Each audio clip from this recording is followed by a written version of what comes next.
کہ انسان کے دل میں اللہ کی عظمت ہی نہیں ہوتی. اللہ کی عظمت کی کمی اس کے دل میں، اللہ کی محبت کی کمی اور اللہ کے خوف کی کمی. اس کے دل میں جب اللہ کی عظمت ہی نہیں ہے تو اس کو یہ فرق نہیں پڑتا کہ میں نے اللہ کی اطاعت کی یا اللہ کی نافرمانی کی، اس کے لیے برابر ہوتا ہے. کیونکہ یاد رکھیے کہ جب تک حاکم کی عظمت دل میں نہیں ہے تو حکم کی عظمت آپ کے دل میں کبھی نہیں آ سکتی. ایک شخص ہے جو کسی کمپنی میں جاب کرتا ہے اور اس کا باس جو ہے وہ اس کو پتا ہے کہ میرے جتنی بھی پرفارمنس کی ایویلویشن ہونی ہے وہ میرے باس نے کرنی ہے، اور اس کو پتا ہے کہ میرے باس نے اگر مجھے پروموشن دے دی تو اس نے لکھ دیا کہ مجھے پروموٹ کیا جائے تو میری پروموشن ہو جائے گی. اس نے مجھے لکھ دیا کہ اس کو انکریمنٹ ملنا چاہیے تو مجھے انکریمنٹ ملے گا. اگر اس نے لکھ دیا کہ نہیں اس کی پرفارمنس اچھی نہیں ہے تو نیکسٹ ایئر اس کو کوئی انکریمنٹ نہیں ملنا تو میرا نقصان ہو جائے گا. اور اگر اس نے لکھ دیا کہ نہیں یہ پرفارمنس اس کی بہت ہی بری ہے، میری طرف سے اس کو فائر کیا جائے تو میں فائر ہو جاؤں گا. تو اس شخص کی جو فیلنگ ہوتی ہے، جس کو یہ یقین ہوتا ہے کہ اس کے باس کے سامنے اس نے اچھا پرفارم کرنا ہے، کیونکہ اگر اچھا پرفارم کرے گا تو اس کو فائدہ ہوگا اور اگر نہیں پرفارم کرے گا تو اس کو نقصان ہوگا. تو اس کی وجہ سے کیا ہے کہ وہ اپنے باس کی ہر بات کو مانتا ہے، کیونکہ اس کے باس کی اس کے دل میں ایک ویلیو ہے کہ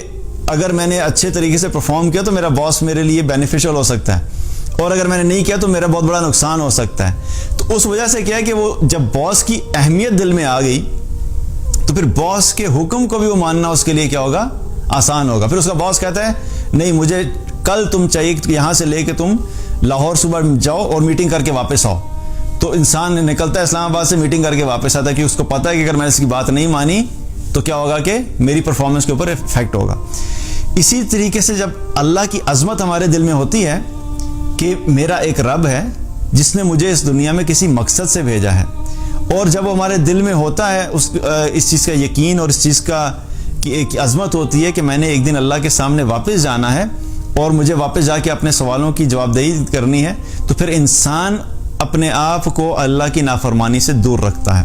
تو یہ عظمت ہوتی ہے اور اللہ کا خوف ہوتا ہے، اللہ کی محبت ہوتی ہے جو انسان کو گناہوں سے دور رکھتی ہے. کیونکہ انسان اگر اللہ کی عظمت اور خوف اس کے دل میں نہیں ہو تو اس کے پاس کوئی ریزن نہیں ہوتا کہ وہ گناہوں سے کیوں بچے یا وہ فرما برداری کیوں کرے.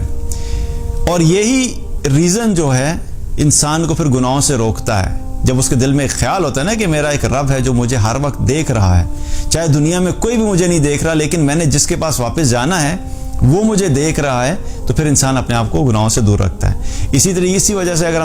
ہم دیکھتے ہیں کہ وہ حدیث جس میں نبی صلی اللہ علیہ وسلم نے ان لوگوں کا ذکر کیا جو اللہ کے عرش کے سائے کے نیچے ہوں گے، جو 7 طرح کے لوگ ہوں گے، اس حدیث میں جو ایک کیٹیگری کیا ہے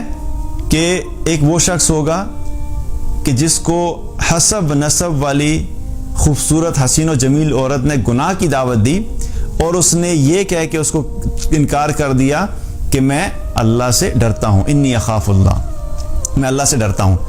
تو اس گناہ سے اس شخص کو کس نے روکا؟ اللہ کے خوف نے روکا. وہاں پر تو کچھ بھی نہیں یہ ذکر نہیں آتا نا کہ وہاں پولیس موجود تھی یا گھر والے موجود تھے یا اس کے دوست یاروں کے درمیان اس کی بےزتی ہو جائے گی یا کسی کو پتہ لگے گا تو عزت کیا عزت رہے گی. اللہ کے خوف کی وجہ سے اس نے گناہ کو چھوڑا، اور اس خوف کی وجہ سے گناہ کو چھوڑنے کا مقام کیا ملا کہ اس وجہ سے اللہ سبحانہ تعالیٰ ایسے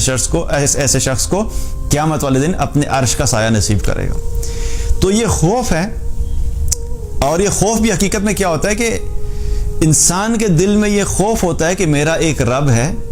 جو مجھے اتنا کچھ عطا کرتا ہے، اگر میں نے اس کی نافرمانی کی تو کیا ہوگا کہ مجھ سے ناراض ہو جائے گا. تو اس کی ناراضگی کا خوف ہوتا ہے، اور وہ مجھ سے ناراض ہو گیا تو میں آخرت میں ناکام ہو جاؤں گا. تو انسان اس ناراضگی سے بچنے کے لیے کیا کرتا ہے کہ وہ اللہ کی اطاعت کرتا ہے. تو اللہ کی عظمت کا دل میں ہونا یہ بہت ضروری ہے.